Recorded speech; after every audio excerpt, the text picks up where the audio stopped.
Okay, folks, last time we were discussing Andrew Jackson, whether or not he was a Democrat or a dictator. We talked about the bank. We talked about the nullification crisis. We talked about spoils system.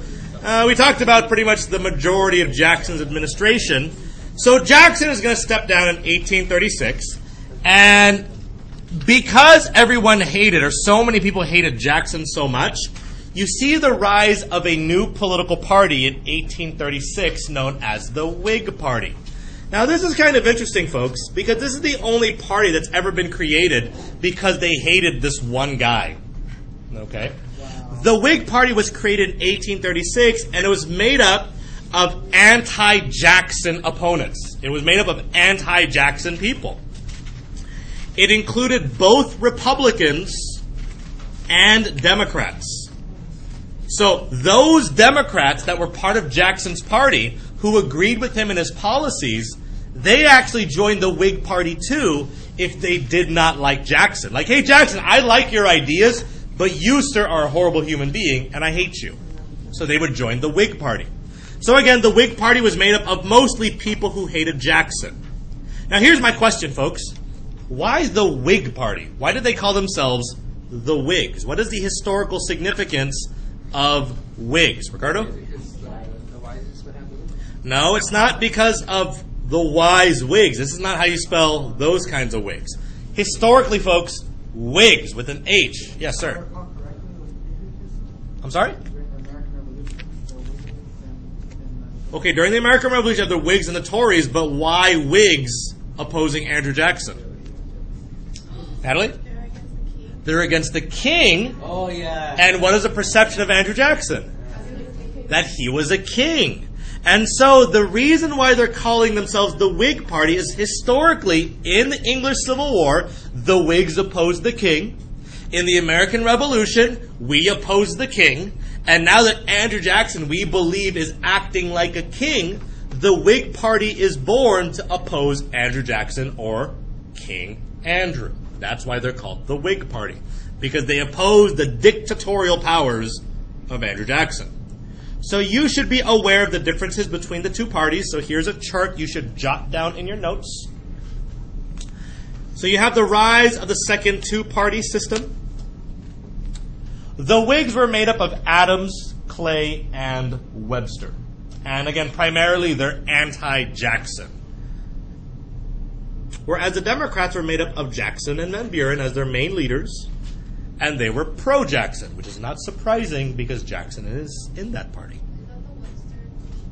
Not Merriam-Webster dictionary, Webster. Good question, though, but no. Not the Webster from the dictionary.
Okay.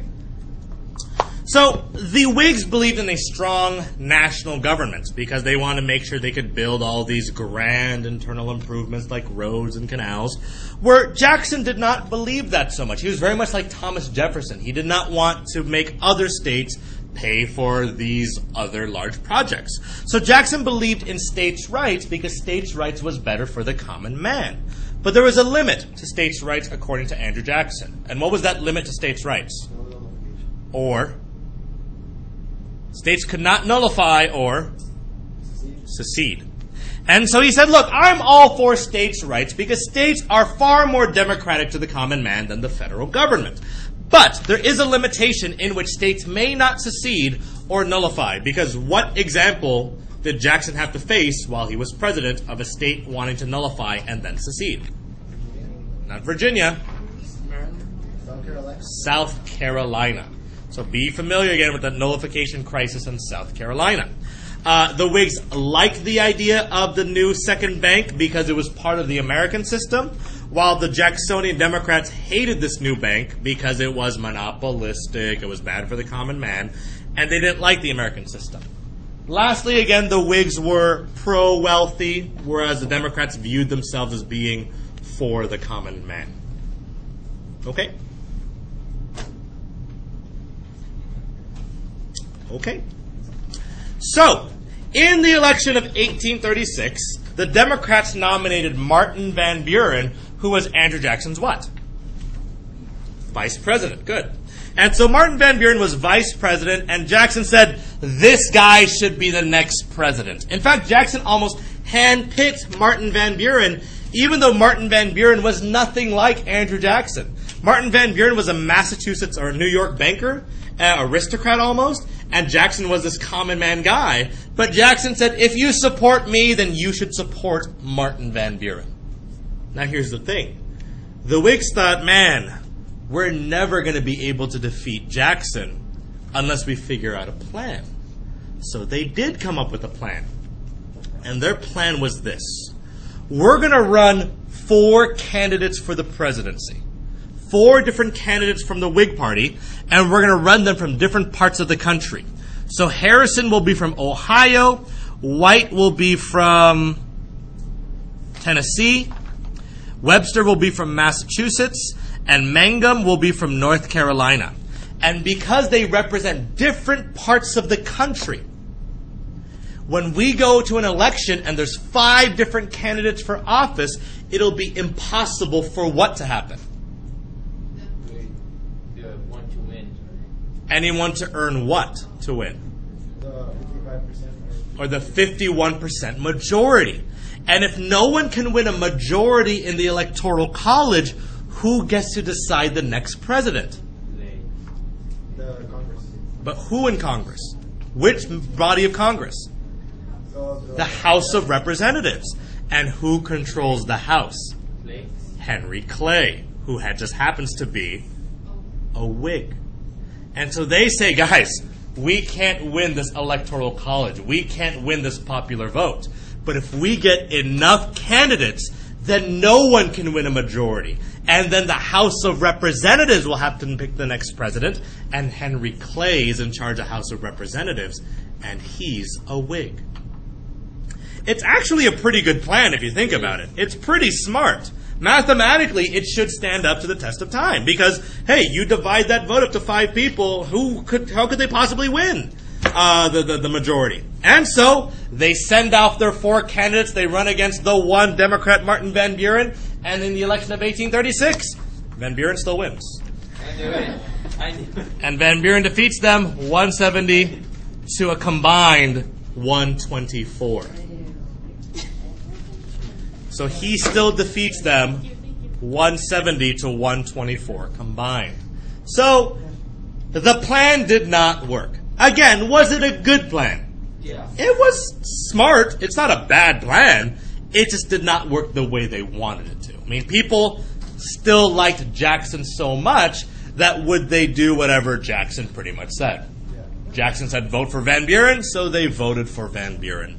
And Martin Van Buren becomes the 8th president of the United States, serving from 1836 to 1840. Which means, what do we know about Martin Van Buren? Huh? He is a one-term president. He is a one-term president. Now, what did Jackson do that Van Buren is going to inherit that might make him a very unpopular president? What problem is Van Buren going to inherit that Jackson caused? The overspeculation. Remember those banks that began to overspeculate? Well, folks, in 1837, Martin Van Buren unfortunately inherits the Panic of 1837. And the Panic of 1837 was caused by what in America, folks? Over-speculation caused by what? What was over-speculating? Or what was over-speculating, folks? Huh? No, we were over-speculating inland. You're right about that. But what was over-speculating? Which banks? The pet banks. The pet banks were over-speculating in land. And when these banks were over-speculating, what did we call them? Wildcat banks. So these pet banks became wildcat banks. So is over-speculation good for the economy? Never. And then Jackson tried to stop all of this by passing what law to prevent over-speculation in land sales? What law did Jackson pass to say, hey, no more buying land with paper money, you have to buy it in gold and silver? Well, what's it called? The Specie Circular Act. So it's also caused by the Specie Circular Act, because who is that going to hurt? The common man. Imagine, folks, if you wanted to go and buy, or say you want to go to college one day. Say, all right, guys, you know what? I don't trust this paper money anymore. If you want to go to college, you got to pay me in gold and silver. Guess who's going to college? No one. Unless you're rolling in gold and silver, which I doubt. I bought it all. So. But again, this is going to cause that panic, and is Martin Van Buren going to inherit all these problems? And so people hate Martin Van Buren for it, but was it his fault? Not really. But still, he inherits this problem, and so he decides to try to fix it, and he fixes it with something called the Divorce Bill or the Independent Treasury Bill. This has nothing to do with marriage and divorce. Let me make that clear right now. What does the word divorce mean? To separate, to break up. So, pretty much what the Divorce Bill or the Independent Treasury Bill did was that Van Buren removed all federal money from the pet banks and placed all that money in an independent treasury. So he removed all the money from the pet banks and put it into a single independent treasury. Now, I need to make something clear. This independent treasury is not a what? It's not a bank. This is not a bank, which means what will it not do with federal money? Banks don't spend. They won't loan the money out. So pretty much they're not going to gamble with federal money anymore. And is that going to make that money more secure? That's the idea. Because should we really be gambling with federal money? Probably not. And so the independent treasury was tasked with making sure that the money of the federal government would just sit there. And no one was going to be like, hey, we should loan this money out and make more money. No, private banks should do that. Should we do that with the federal government's money? No, that's way too risky. So the independent treasury removed the federal government from the banking system is what it did. Make sense to everyone? Good idea, because it made sure our money was more secure. Questions or comments about the divorce bill? No? So Van Buren was very unpopular as a result. And so in the election of 1840, first off, Jackson does retire. Andrew Jackson is in retirement now. And this is a photo taken of Jackson near his death. And they interviewed him and said, President Jackson, you're such an influential figure. I mean, you've shaped the age of the common man, and you were there during the War of 1812, and you were such an influential and powerful president. Do you have any regrets? And he said, my only regret is that I did not shoot Clay or hang Calhoun. So he's really old, and he's killed a lot of people already, and yet the one thing he wants to do is to kill more people. But if Andrew Jackson could have had his way, he would have murdered people forever. But that's his only regret. Not like the Indian Removal Act or any of these other terrible things that happened when he was president. He was like, I wish I killed more people. And specifically, those two guys, Calhoun and... Because didn't he hate those guys? I mean, he hated them with a passion. And to his deathbed, he said, I wish I could still kill them. And he died, and he never got around to doing it. So he died sad, not being able to kill Calhoun or Clay. Anyway, that happened. So in the election of 1840, the Democrats nominate Martin Van Buren again, and the Whigs nominate just one guy this time, William Henry Harrison. Now, William Henry Harrison, folks, what do we know about this guy? He's a war hero. So the Whigs, you should vote for Harrison because he's a war hero. Also, he's a common man kind of guy. He's not some rich northeastern banker like Martin Van Buren. He's just like you. He's also from the West. So what kind of campaign trickery are the Whigs trying to use with William Henry Harrison? They're trying to make him look like Jackson. Because did it work for Jackson? Jackson won because he was a common man president. They said, our guy's a common man president too. War hero, common man, was born in the West. I mean, these are things that helped Jackson win. And was Martin Van Buren any of these things? No, he was this aristocratic, wealthy banker. So they said, vote for Harrison. He's just like Jackson, but none of the bad things of Jackson. He's the best of Jackson without any of the worst parts. He's the best of Jackson without any of that dictatorial mindsets. He is the anti-Jackson. And that's how the Whigs proposed him. Yes? Did he too also enjoy dueling? He did not enjoy dueling so much, but that's okay, because he was a log cabin and hard cider president. That was a campaign slogan that they used. Vote for Harrison because he is a log cabin and hard cider president. Why might that appeal to the common man? Because everyone likes you. Well, log cabin. Why might that appeal to the common man? Because that's where I live. I live in a log cabin. Oh, he lives in a log cabin too? He gets me. And then he drinks hard cider. What's hard cider? Like beer. It's like spiced liquor. Spiced rum, spiced whiskey, that kind of stuff. And I drink liquor too. He's just like me. Guys, when George W. Bush ran for president in 2000 and 2004, he became very popular, especially compared to people like Al Gore. Al Gore was this very educated, kind of stuffed up kind of guy. And people said, ooh, that guy's such like an intellectual. Whereas George W. Bush, he made mistakes when he gave speeches. He seemed kind of dumb sometimes. They asked him in his campaign, who would you rather have a beer with? And he said, I'd rather have a beer with George W. Bush. He's kind of dumb and he makes mistakes. He's like me. He reminds me of myself a bit. And so the American people fell in love with George W. Bush because he was more like them. Whereas Al Gore was not so much like the common man. He was too kind of intellectual. People couldn't appeal to him or relate to him. And so we're now trying to appeal to the baser elements of the common man. Is this different from before? Yes. When George Washington was running for office, would you say, hey, vote for George Washington because he drinks alcohol and lives in a really small house?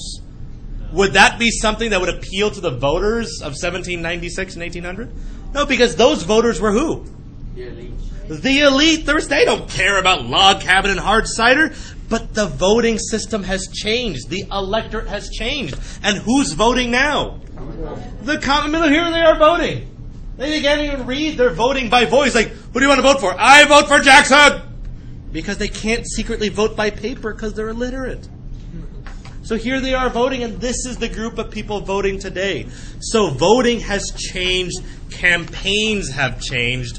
And one really great campaign song, one of my favorites, is Tyler and Tippecanoe. So we're going to hear this song real quick. Just imagine being a common man at this time. It'll be like At the common election, we'll carry our candidate through. They've made the judicious selection of Tyler and Tippecanoe. They say that he lives in the cabin and that he drinks hard cider too. Well, what if he does? I am certain he's a hero of Tippecanoe. The spoilsmen are leaving their party where prospect for office is low. not wishing to stick like poor Marty, they'll change for old Tippecanoe. So again, indignant, fill your glass, and then Martin Van Buren and you. We'll now please ourselves and our lasses, and we'll vote for old Tippecanoe. So let us be up and do it, and cling to our cause brave and true. I'll bet you a fortune we'll beat 'em with a hero of Tippecanoe. With a hero of Tippecanoe, the hero of Tippecanoe. I'll bet you a fortune we'll beat 'em with a hero of Tippecanoe. And it's super catchy. And you can imagine them in like their bars drinking with their mugs like, and the hero of Tippecanoe, and they're like toasting their drinks and they're singing along. I'm like, I'm going to vote for this guy because he's fun to sing about. Where did you sing about Martin Van Buren? Martin Van Buren, here's a guy who's kind of boring. I mean, this is how they're campaigning. And so they're appealing to the common man because, again, the electorate has changed. And so in the election of Harrison stomps all over Martin Van Buren, and he defeats him 234 to 60. It's a huge victory. 234 to 60. But I think the popular vote was pretty close. 53 to 46% is actually not that close. Because, I mean, that's a difference of 100,000 votes. Back then, it's a lot. But again, folks, 234 to 60, making William Henry Harrison the 9th President of the United States, serving from 1840 to 1841. What? He wasn't assassinated. If he had less than 50% of the vote, it would have gone to the House of Representatives to decide the next president. But the electoral vote, not the popular vote. Because the popular vote does not elect the president.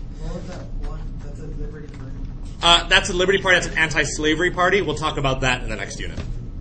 In any case, folks, the 9th President of the United States served from 1840 to 1841. He is the first president to die in office. He was not assassinated. Unless he was assassinated by viruses. He was only president. Oh, first of all, he was an anti-Jackson war hero. He was pro-bus. He was against the use of the veto. Unlike Jackson, he used it 12 times more than all the other presidents combined. And he was the pro-American system kind of guy because he was a Whig. Well, folks, he was president for not very long. He was inaugurated in March, as most presidents were at this time. And then eventually, in April 4th, 1841, he died in office. He only served, folks, 30 days, 12 hours, and 30 minutes. As President of the United States, he only served 30 days, 12 hours, and 30 minutes. He is the shortest presidency there is.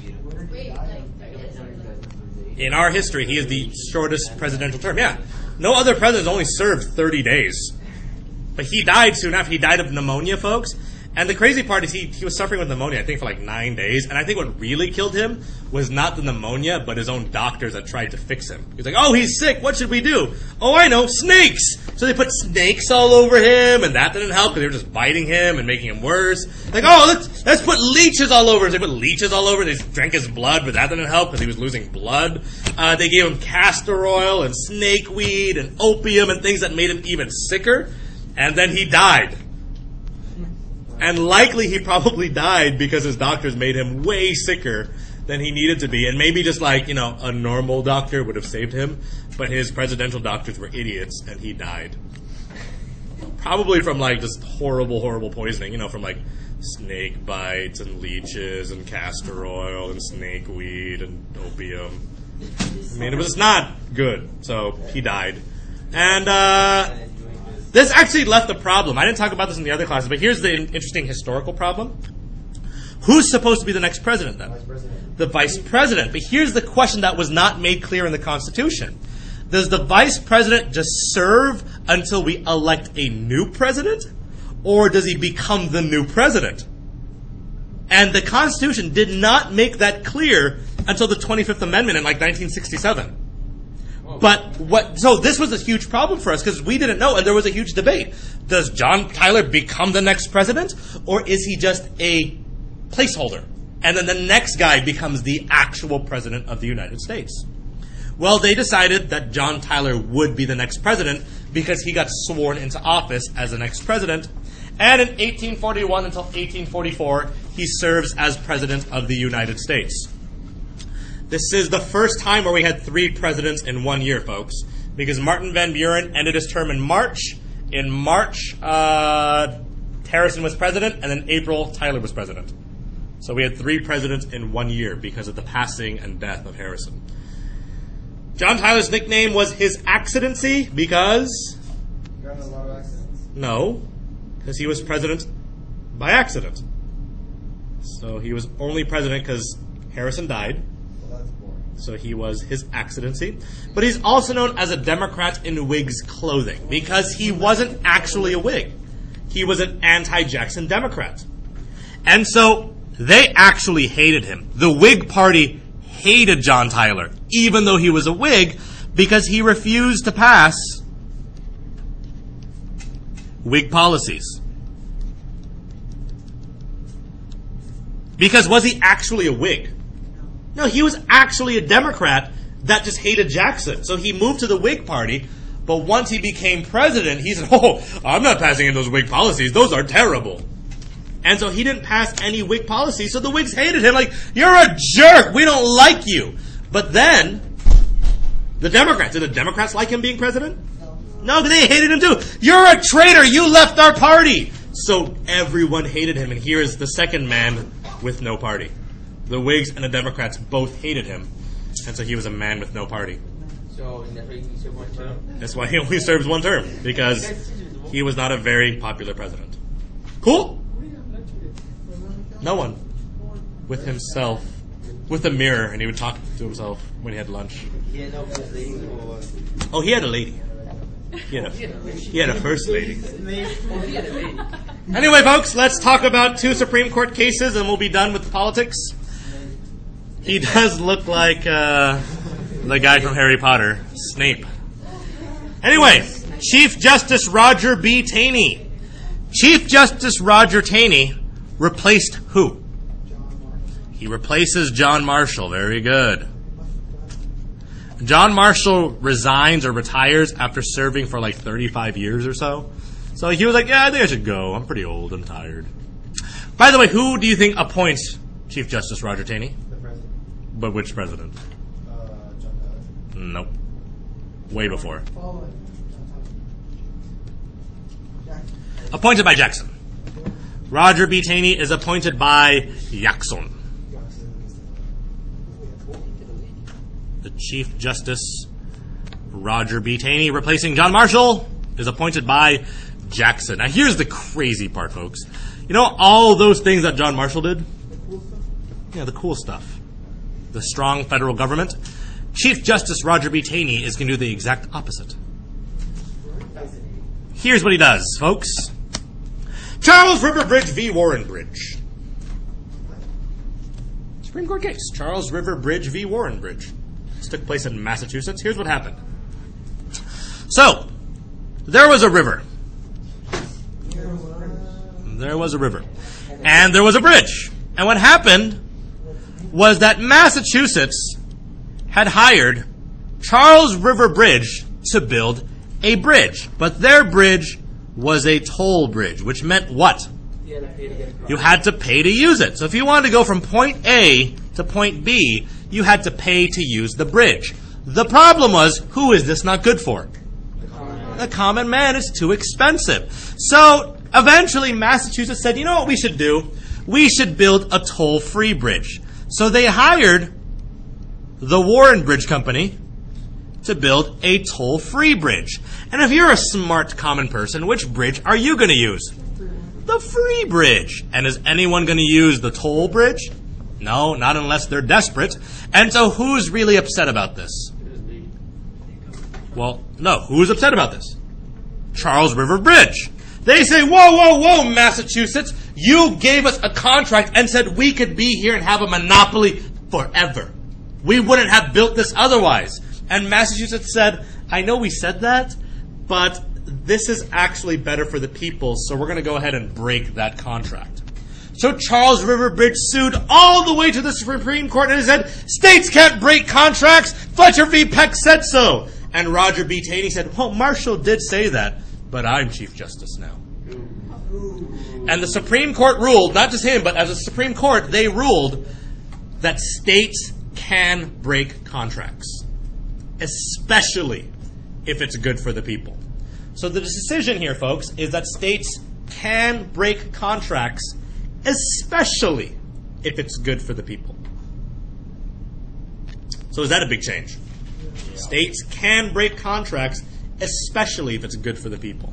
So again, if I had dumped nuclear waste here in La Puente, could the state then break that contract? You can't do that. The question? Can you do that now? States can break contracts today. They can. With certain stipulations, but yes, states can break contracts. Does it change every time? It changes from time to time. Again, so like it's changed after 20-some years, and so this is just what happens naturally in our society. Supreme Court cases can be overturned by later Supreme Court cases. Look at slavery, for example. Folks, the other Supreme Court case you should know under Taney is the Cooley v. Board of Wardens case. In Cooley v. Board of Wardens, here's the decision. The Supreme Court ruled that states can regulate interstate commerce. What? That's crazy. I know. But states can regulate interstate commerce. But here's the important part. If the federal government is silent on the issue. So states can regulate interstate commerce if the federal government is silent on the issue. So states can regulate interstate commerce if the federal government is silent on the issue. Here's an example. If the federal government does not have a policy about what color trucks have to be when crossing state lines, can California say that all trucks have to be blue? Yes, they can. And Nevada can say they all can be red, and they can say Texas can say they can all be orange. But if the federal government says all trucks have to be brown, can California make a law about truck colors? No, they cannot. One more modern day example. The federal government has pretty much established a national speed limit across international highways, 55 miles per hour. Good so far? So can California make its own standard for highways? No, they can't, because the federal government already made a law about it. But the federal government is silent when it comes to things like emission standards, how much smog comes out of your car. So can California make its own emission standards? Yeah, ours are the highest in the country. So let's say we say, oh, you can only have 10 parts per million, but Texas can say, oh, you can have 300 parts per million. Ohio says you can have 1,000 parts per million. Because each state can regulate its own emission standards. Why? Because the federal government is silent on the issue. Question? Is it illegal for your car to be painted similar to police cars? It's not illegal for a car to be painted similar to a police car. It is illegal to impersonate a police car. So if you put in like the lights and you wrote down police on your car, yeah, that's illegal. But no, lights are also illegal. But you can, they sell old police cars. Yeah, and I see people driving them all the time. The Crown Victoria Police Interceptor? Yeah, they sell those still. Anyway, so that's a Supreme Court decision. So folks, if we were going to answer this question, again, you don't have to write this part down, but if we were going to answer the question, did Andrew Jackson celebrate the era of the common man, would you say that he was or was not a common man president? Yes, he was. Perhaps we can make an argument for both sides. So, I want 5 or 6 facts, folks, for both sides. Let's talk about common man first. Who can raise their hand and tell me one fact that shows that Jackson was a common man president? Rotation. Ricardo, give me one. Rotation in office. Rotation in office. That's a good one. Write this chart down in your notes. What's another good fact that shows that Jackson was a common man president? What did he do to help the people? Itzy. Huh? The bank veto, definitely. The bank veto. What's another good example of Jackson promoting the interests of the common man? Carlos. Blanking out is not a correct answer. Fabian. Inaugural brawl. Why might that be considered pro-common man? Right, as chaotic as it was, he did invite the common man, which is good. What's another example? Rafael. Pet banks. Those are good for the common man because pet banks or local state banks were far more democratic in giving money to the common man. What's another example of him being a bit democratic or meeting the interests of the common man? States' rights. Be specific, though. How do we know he protected states' rights? Huh? No. Correct. So you can talk about the nullification crisis.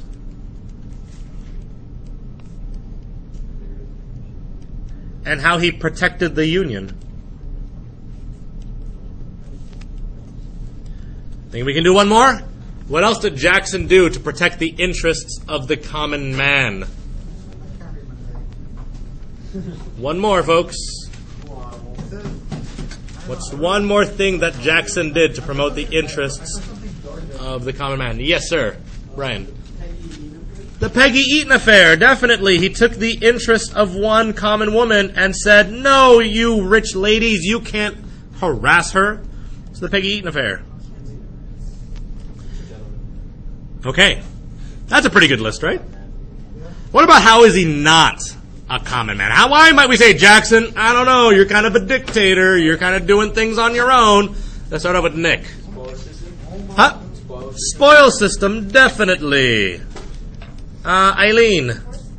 The force bill, yeah. He was like, oh, I'm going to kill all of you. What's another good example? Leslie. The species circular. He's like, oh, that took away the common man's right to buy land. That's not good. What else is a good example of Jackson not being the best? Let's go with Lexa. Kitchen cabinet. Kinda not being held accountable, this kitchen cabinet. Others. Rafael. Rotation office is showing that he is a common man president. So spoil system. Same thing. Different names. Fabian. I don't know. When we talked about Peggy Eaton, I remember you saying it was like general and dictatorship. Why would the Peggy Eaton affair show that he might be a dictator? Julietta? It almost led to a partial government shutdown. Right, it led to a partial government shutdown, which shows, wait, you're putting this one woman over the interest of the entire country? That's not very democratic of you, Andrew Jackson. You're ruining the country. Any other examples? Any other examples of what Jackson may have done that made him seem not the best? Ricardo? Even the inaugural brawl is like King Mob. Oh, yeah, King Mob. How, the inaugural ball made Jackson seem like he was in charge of mobocracy. He was not the greatest in the world. What about things like Indian Removal Act? Where would you put that? Common man because he's doing it for the people. So what's it going to be for? Common man. Common man. For the common man. Okay, so Indian Removal Act? Because he was removing them on the interest of the common man? Who wants to make the argument that it's bad? He just basically extinct them all. Because he drove Native Americans off their land, and maybe he had a responsibility to mankind and not just white Americans. And I'm usually sure I put out Indians. He killed a bunch of people too, yeah, so that happened. So if you had to write an essay on Andrew Jackson, do you think you'd be able to do it? Yeah. It's not that much, right? It's like, oh, Jackson was great, or he was terrible. And here's the best part about this essay, folks, is that this one essay, that's only part one of it. This essay actually, you also talk about economics and reform movements. We'll talk about that later, though. But yeah, you guys done with this list? Solid? Okay. So that brings us to... No, that's not what I want. Unit 4, Section 2. We won't be spending very much time on this, but just hang in there. We will introduce Section 2 of Jacksonian Era. And today, folks, we're going to be talking about the market's revolution, as we will on Monday. Now, here's a question. If we're talking about the market, what are we talking about? The economy. We're talking about the economy. And if there's going to be a market revolution, what does it mean to have a revolution? What does revolution mean? Change. It's a big change.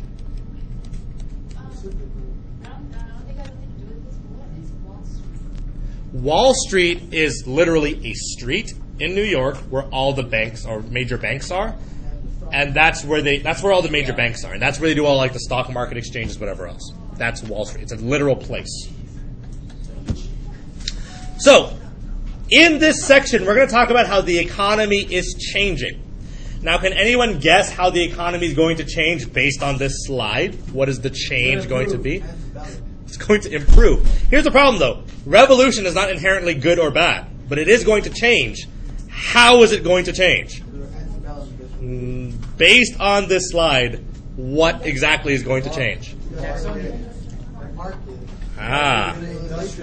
From what to what? Exactly. The change is going to be agricultural to industrial. That's the change in this unit. It's going to be an agricultural shift to an industrial shift. And that's going to be the major focus of our new economy. Here's the other word you guys have to know. Antebellum. Now, first off, what does the word anti mean? So many people think it means against. It does not mean against. It doesn't mean opposite either. It means before. So anti means before. Anti means against. So you know when you guys like play blackjack or poker with your friends and hey, put down your money first?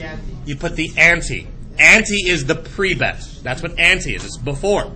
So the next question is, what is bellum? Bellum is not money. No, bellum is not change. Bellum also, people assume it means like beautiful, like Bella, but no. Bellum means not balloon. It means war. Before the war. Which war? The Civil War. No, not World War I. So pretty much, antebellum industrialization is industrialization that happened when? Before the Civil War. The word antebellum, folks, means before the Civil War. 1820 to 1861. That's what we're going to be talking about. Does this include Jacksonian democracy when we're talking about the antebellum era? Yes, it does. We did have a civil war. That did happen. It makes me sad that your 5th grade and 8th grade classes failed you. I understand it's a joke, but if that were true, then that's exactly what I would say. Also a joke. 1820 to 1861. Everyone clear? Everyone good? Understand the time period? Antebellum. Whenever they talk about antebellum, folks, this is the time period that they're talking about, before the Civil War. Everyone good on that? So why is Lady Annabelle called Lady Annabelle? I don't know why Lady Antebellum is called Lady Antebellum. I don't think they know what it means. Elements of industrialization. So let's talk about what is needed to industrialize. So, folks, what is one of the most important factors when creating a... Steel. Metal. Coal. Iron. People. People. Workers. Population. Why is population one of the most important factors when industrializing? You need workers, yes. But why else do you need a population? To buy. You need labor and you need consumers. So population is important because you need labor and consumers. Guys, imagine China making all these goods without anyone to buy it. Would that make them successful in life? No. They would just make all this stuff for no reason. So you need a population in any industrialized society to make the goods and to buy them. So you need a population. The second thing that you need in an industrial society, natural resources. Why do we need natural resources? We need the stuff to make stuff.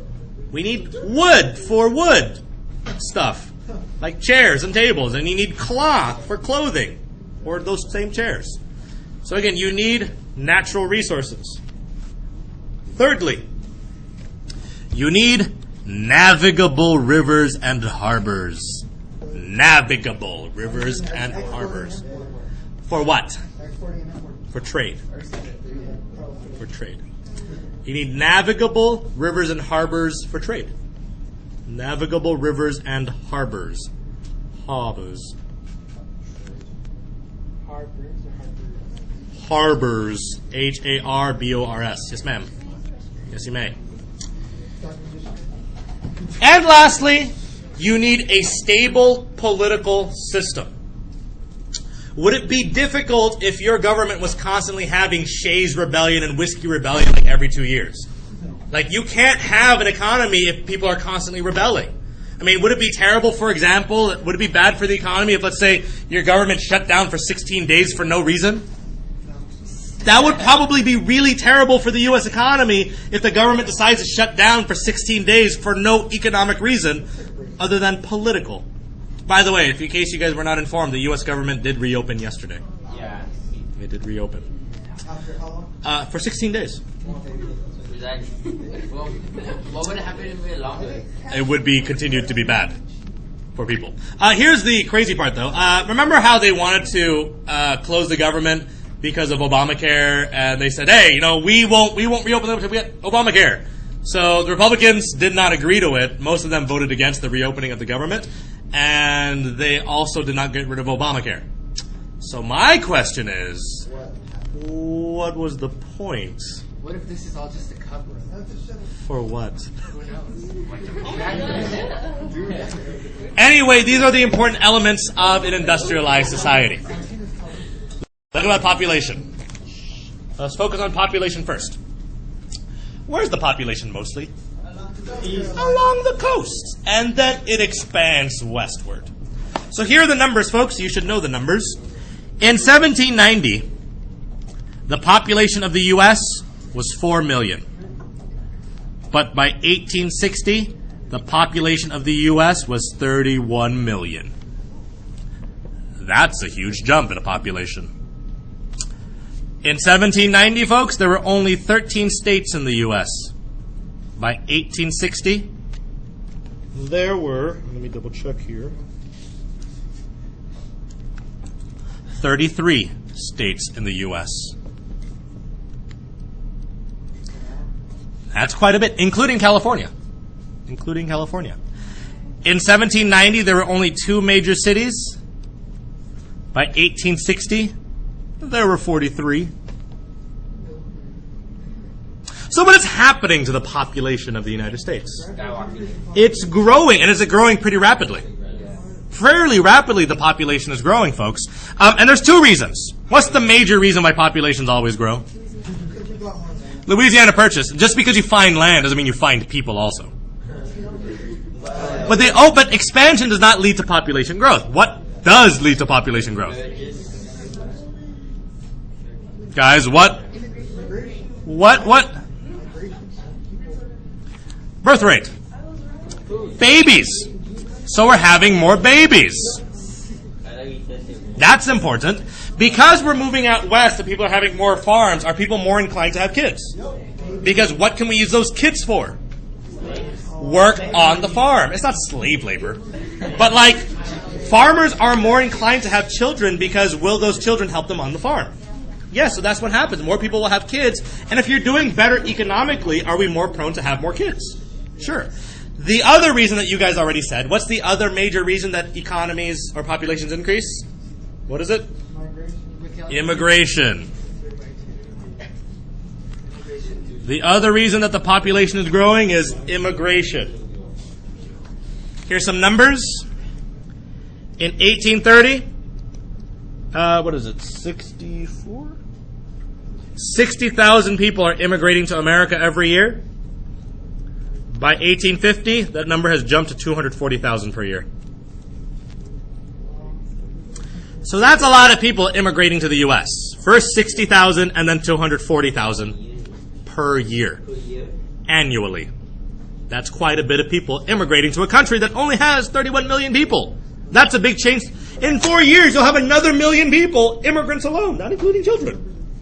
So, is the population growing fairly rapidly? It is.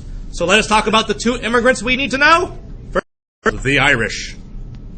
No Irish. Hey, by any chance, you know how we went to the west? Do we run into the natives again? Of course we run into the natives again. Oh, how we run into the natives. We will definitely. Right. 240,000.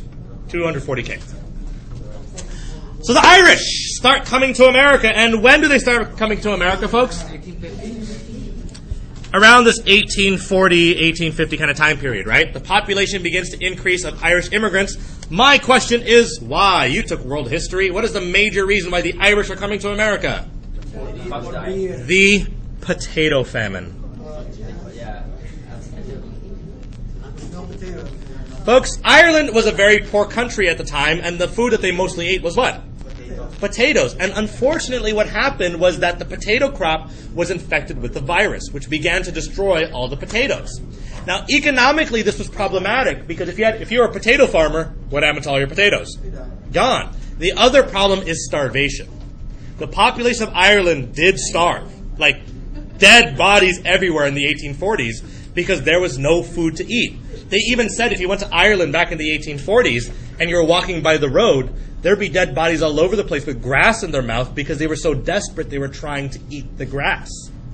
And of course, that did not pan out for them.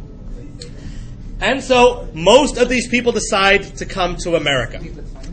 Now, the people coming to America, folks, they were poor. The Irish coming to America were mostly poor. They were uneducated. They were poor. They were uneducated. Most of the people coming to America, they were single Irish women. Now, here's my question, folks. Why women? First off, why not the whole family? Why not send the whole family?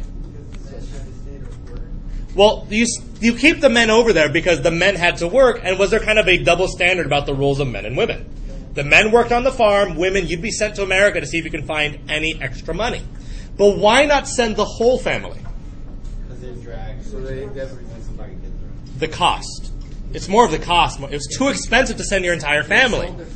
So you sent one person because it was too expensive to send the whole family.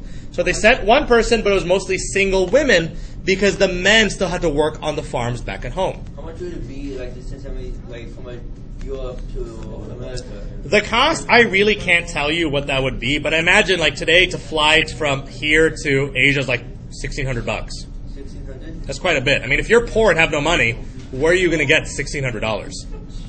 Like, if you have nothing, even if you're like begging for it, how quickly will you get $1,600? Like, never. You have to eat at some point. So they're poor, uneducated, and they come to America, folks. They mostly live in eastern cities. What two cities do they mostly live in? New York. New York, and what's the other one? Rhode Island. Rhode Island, that's not it. Boston, folks. Guys, think, the Boston Celtics. Their mascot is an Irish dude. He's Celtic. He's Irish. So the New York and Boston Irish. Now here's my question. Folks. Why did they stay in the cities and didn't just move out west? Why didn't these Irish people just move out west to the western lands? Why couldn't they move out west? No money to transport? They don't have money, not for transport, that's also a problem, but they don't have money for what? Land. So the reason why they stayed in the eastern cities, folks, is they had no money. They can't afford land. So that's definitely a problem. So they stayed in the eastern cities like New York and Boston because they had no money to move out west and buy land. Here's the other thing. There was a group of people that loved that the Irish were in America. Who loved the fact that all these poor Irish were coming to America? Why did the industrialists like all these poor Irish coming to America? Factory owners loved them because they represented cheap labor. Factory owners. Loved Irish immigrants because they represented cheap labor. Who hated the Irish immigrants? Be specific. Who? They were hated by American workers. Why? They were taking their jobs away because an American worker might be willing to work for $5. How much was an Irishman going to work for? Maybe like $2. But 10 cents is actually more accurate. Other groups that hated the Irish? Protestant Americans. Why might Protestants hate the Irish? Because they're Catholic. So the Protestants hated them because they were popish and they believed in the Pope and the Pope was the devil. Oh yeah, they hated the Pope. And also, they were hated by British Americans because the Irish and the British had no love for each other. So American workers, Protestants, and British Americans all hated the Irish. In fact, folks, because the British and the Irish are it was a colonial relationship, they hated each other. Now, if an Irish person was trying to get a job and they wanted to make clear that they did not want Irish to apply there, they would put up signs known as NINA, N-I-N-A. And NINA stood for what? No Irish need apply. So, we don't want your kind here. So go find a job somewhere else. So that's what they did, folks. Many of them were kicked out. They were persecuted. They hated them. Huh?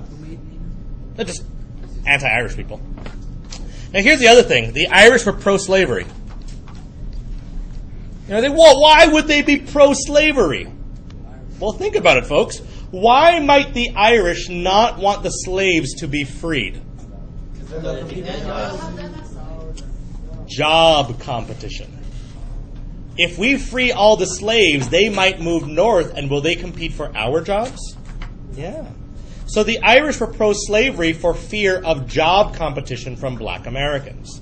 So that's why they were pro-slavery. They feared job competitions from former slaves. Does their life seem pretty rough here, folks? Yeah. I would say so. But they do end up becoming successful because many Irish folks begin to dominate the fire and police department. They start off as regular officers, but might they eventually be promoted to captain, and then to chief, and then to commander? So again, these people will eventually get promoted, and the Irish in these two cities will become a political force. Because think about it, folks. If you lived in Boston or New York, and you wanted to be a politician, who did you have to make happy? The common man. And who is the common man in these two cities? The Irish. And so you're going to be like, Irish are terrible. Vote for me. It's not going to happen because the Irish won't vote for you. So do you have to cater to Irish interests? Yeah. Yes. And so they become a political force because the Irish come to dominate these two cities. Because that's where they all went, Boston and New York. Everyone cool with the Irish? Yeah. The other immigrant group you have to know? By the way, look where the Irish lived. Here and here. So mostly in those two cities. But the other... Oh, and here's Boston. But the other group you have to know are the Germans. The Germans.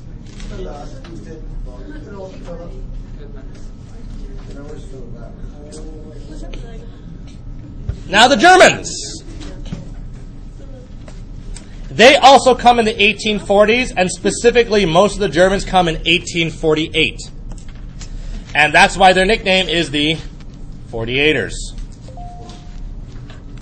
Not to be confused with the basketball team, the 49ers.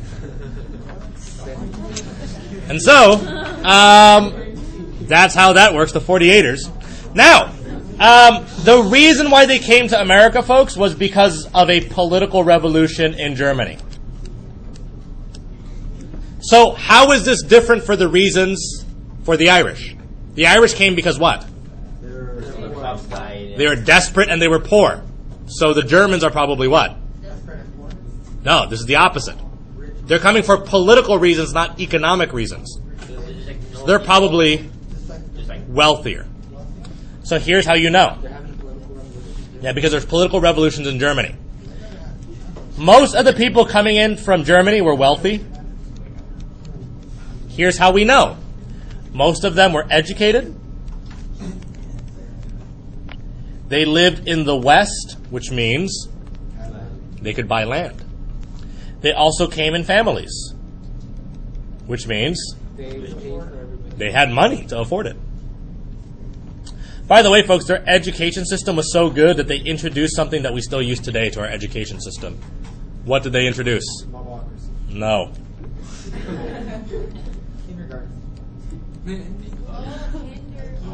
Oh, kindergarten? You mean that German word that you guys have been speaking for years and did not know was German? That's not English. Kindergarten. What do you think that means? Child, kinder, garten. Garden. It is garden, but It's a child garden. We're growing children, like we're growing their minds and we're making them better people. We're letting them blossom. That's kindergarten. They introduced that. They said, why don't we teach kids when they're younger? They're like, how are we going to do that? Oh, like this. And then they introduced kindergarten. That's not a German thing. America. Anyway, by the way, preschool is still school. So it's not actually before school. It's just school. Because preschool is not preschool. Because if you're going to school, it's not before school. It should be called optional school. That's a better term for it. Because otherwise it's... How can it be like, oh, you have to get on the plane, but this is the pre-plane. So you're on the only before you get on the plane, you're on the plane. That makes no sense. It's like preschool. You're already in school, so it can't be preschool. Again, it should be called optional school. Intro school. That's a better term for it. Anyway, last thing. So are the Americans fond of all these immigrants coming into America? No, they're not. So you see the rise of a group known as the nativists. And a group known as the nativists emerged in America. And these nativists were anti-immigration. Their platform was anti-immigration. And they said, I can't believe all these immigrants coming into my country. You should go back to your own country and leave America to us true Native Americans. You know, us British? Over here first. Us true Native Americans. They called themselves that. Said, you can't just come across the ocean and just take our land and our jobs. They are clearly hypocritical. They said, you stay on your side of the ocean. Who do you think you are, just coming here across the ocean, taking people's land? We're the real Native Americans. And then the real Native Americans are like, wait, what? I'm sorry? You can't call yourselves that because that's not okay. But anyway, the nativists were opposed to immigration. And they actually got a little bit violent because they were opposed to all the Catholics. They were concerned about being outvoted. So wait, it was consistent of the British? They're consistent of just Americans that were not Irish or Germans, but mostly British Americans. They're not British anymore. Their family was from England over several generations. But they were afraid that the Catholics would outvote and outbreed them. You know, they'd have more Catholic kids. And so they began to get violent. They would burn down Catholic churches and burn down Catholic schools. And every time they were asked a question about what happened, what would they say? I know nothing. Well, about church? I know nothing. And so eventually they do become a political party called the Know Nothing Party. And what is their platform? No, that's not their platform. Their platform is what are they opposed to? They're opposed to immigration. If they're opposed to anti-immigration, that means they're for immigration. So their platform was opposing immigration. Make sense to everyone, folks? The nativists? The ironic thing is eventually the Irish and the Germans will become mainstream, right? They'll become part of American culture. And then like in the 1890s, the Jews and the Italians and the Greeks will come and immigrate to America. And the Irish and Germans will be like, whoa! I'm sorry, are you trying to come into my country? You can't just cross the ocean and take away my jobs from us true German and Irish Americans. Go back to your own country, which is totally hypocritical, but they did the exact same thing. And then like in the 1960s, like when the Latinos started coming over, the Italian and Greek and, the Jewish Americans like, whoa! I'm sorry, are you just trying to come into my country and take our jobs from us true Native Americans like the Irish or the Germans or the Jews or the Greeks or the Russians or the Italians? You can't just take our jobs. Go back to your own country. And then like in 2116, like in 100 years, Latinos will be like, oh, I'm sorry, Martians. Are you trying to take jobs from us true Americans? You can't take away jobs from us Latino Americans or Irish or German or Italian or Greek or Jewish Americans. Go back to your own planet, Martians. And that's probably what's going to happen. Because racism is cyclical. Once you become mainstreamed or assimilated or Americanized, do you feel like you're American? And do you want other people to take those opportunities from you? No, so then eventually we'll all be racist to someone else. And it's not great, but that's human nature. They're the other once we become the part of. Yes? Aren't we going to Mars? Yeah. By 2033, we're supposed to be in Mars, and then we'll be racist to them once we get there. And the racists will be, and the Mars will be like, whoa, get out of here, Earthlings. You can't just come to our planet and take away our air and our resources. Then the Martians will be really upset about us trying to take their jobs. Wait. Isn't there a program like you were saying nothing to go to Mars and it's like they'll come back though? That's it for today, folks.